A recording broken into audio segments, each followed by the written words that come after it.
Hello and welcome to Stateline. I'm Eliza Blue. First tonight, the state's southwest, best known for its old-growth forests, great surf and fine wines.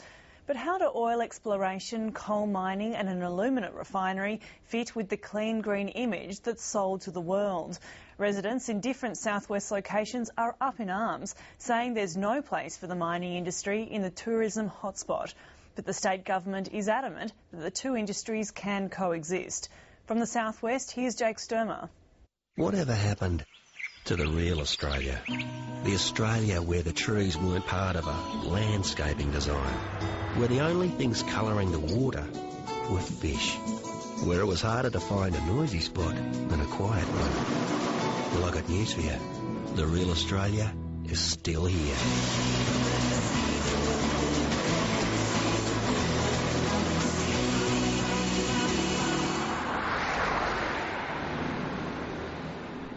What is the real thing? Really, you cannot argue with brand Margaret River. Good food, fine wine. Now, possibly, a coal mine. Coal mines don't work in a tourist area. They just don't. And we're based around tourism. Wine industry's worth $225 million a year annually last year. Tourism's got to be double that. Is this mine going to be worth that much to us? New South Wales-based mining company LD Operations has flagged a coal mine 15 kilometres northeast of Margaret River. Over the coming months, the company will conduct studies to find out whether such a mine is viable. And this is the deposit the mine would draw from, the Osmington coal seam, running from Margaret River right up to Busselton. The mine site's down there in that valley somewhere. Got no idea where because nobody's come and told us. Keith Scott has spent his life on the land. Originally from the Murchison, he and his family moved to Margaret River to escape the drought. We came down here in 1987. We set our vineyard up in 1994, and we've run the vineyard since then. We've always been in the cattle industry. He's campaigned on environmental issues for decades. Now he's fighting the coal mine, and he doesn't care about wearing the "not in my backyard" tag. I've spent nearly 20 years looking after this river system, so yeah, it's NIMBY all right. I just don't want it here. I don't want it polluting my river and I don't want it ruining my brand name. Does a coal mine damage that brand in any way? I will wait on the judgment on the information that I receive in regard to whether this if this coal mine was to go ahead, that it will significantly damage our brand. Ray Collier is the Augusta Margaret River Shire President. He says there would be some positives, particularly for farmers hit by the grape glut. And while LD Operations declined to be interviewed, it said in a statement the project had the potential to create 200 jobs.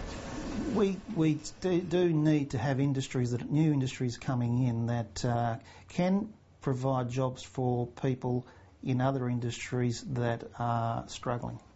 Locals campaigning against the plan say if the mine began production, trucks carting the coal would run every 9 minutes, 24 hours a day, for the next 20 years. This is where the coal would come, Bunbury Port, where it would be shipped around the world. But there'd need to be a few changes here before that could happen. Right now, the port isn't equipped to handle coal. Bunbury was also where Margaret River residents gathered this week to voice their concerns to their local MP. Well, we don't want to be known as a southwest coal destination. We want to be known as a tourist destination, which is what we are. Adele Freedom was very positive that we can actually get some things happening, and she's working to find out more about it. Back in Perth, the Tourism Minister is remaining level-headed. Mining is an important part of the reputation of the state. But the Southwest sells itself on tourism. Could mining affect that in any way? Let's wait until we've got all the details before we prejudge this, and I'm not going to prejudge this until I have all those details. So how does Margaret River market itself? Beautiful beaches. We've got the finest wine in the world. The open space, the clean air, the silence. Clean and green, obviously. Tourism in that part of the state is a very important part of our economy, and we're not going to jeopardise that. The concern about mining in the southwest isn't just restricted to Margaret River. Here in the Blackwood Valley, many locals fear the impact of a potential bauxite mine. The company, Bauxite Resources, holds exploration leases from Donnybrook to Pemberton and hopes to find enough of the mineral to create an alumina refinery. The issue with bauxite mining and an associated alumina industry is that it is a very environmentally destructive process from woe to go.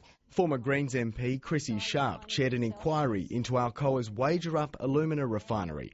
Dr Sharp now lives in Balingup and is part of the campaign to prevent the expansion of bauxite mining a lot closer to home. I think it really raises the issue whether the whole of Western Australia is to be turned into a quarry, or whether we want some parts of our state to focus on more sustainable industries. We have the capacity today to do things properly such the impacts are negligible, and where there are impacts that are undesirable to some people, that we are in a position where we can judge that and say, are the benefits worthwhile? And I think in most cases they are. Barry Carbon has been on both sides of the fence. He's worked for Alcoa and the Environmental Protection Authority. Now he's with Bauxite Resources. The farmers' properties will be in better condition after we finish than when we start, in my opinion. And certainly we have enough experience in forest rehabilitation such that the forest rehabilitation is the best forest rehabilitation in the world.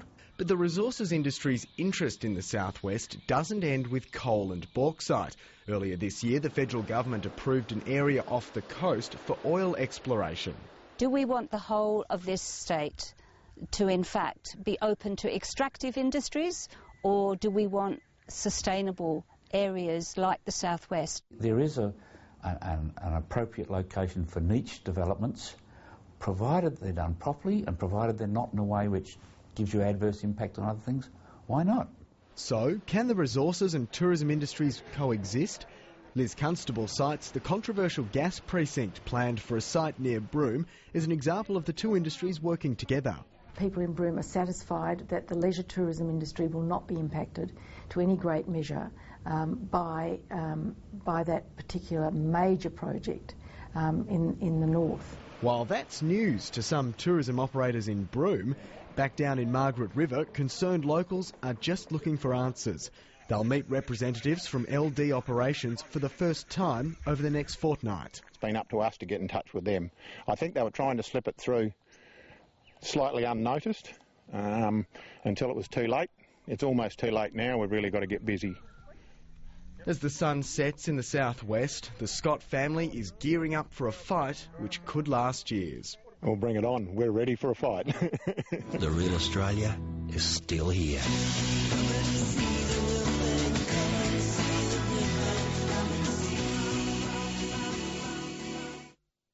Jake Sturmer with that report.